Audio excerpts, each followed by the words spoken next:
Di şoreşa Rojava de bi dehan şervanên biyanî tevî nav refên YPG bûn.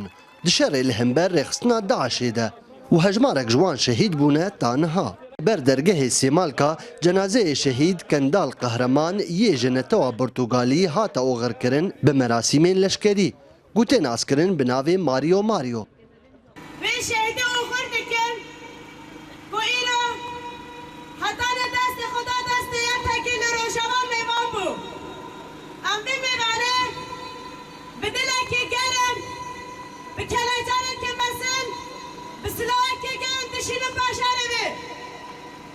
Di şexsê şehîd Kendal da hewayan şehîdin netew ya internasyonalizm em bi bîr tînin.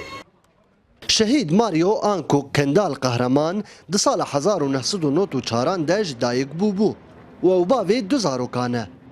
Di dehê meha di duan de sala 2015 li bajarê Slêmaniyê ew tevî nav refên YPG bû. û di siyê meha pêncan de sala 2016 li bereya Tiltemirê jiyana xwe ji dest da di şerekî de li hember rêxistina Daişê. سیه ماه 2016 ده هوال شهید کرد ملت التمری و در ده وقت مرا میزد که نتوکی جدا ناف شهر روجاوا ده و ساجی خود گره تنه نه هوال ماریود و در جی خود گرد هوال کندال شهید کندال گلک هوال بیانی هاتم و در وسا بقهرمانتی من فلسفه کده من نتوکی ده بشار کریانی لهمبری چته داعش.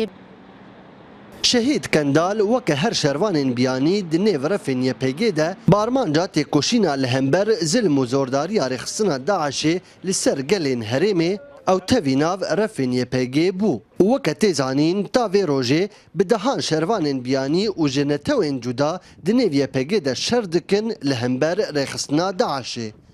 Nubar İsmaîl NRT Dergehê Sêmalka.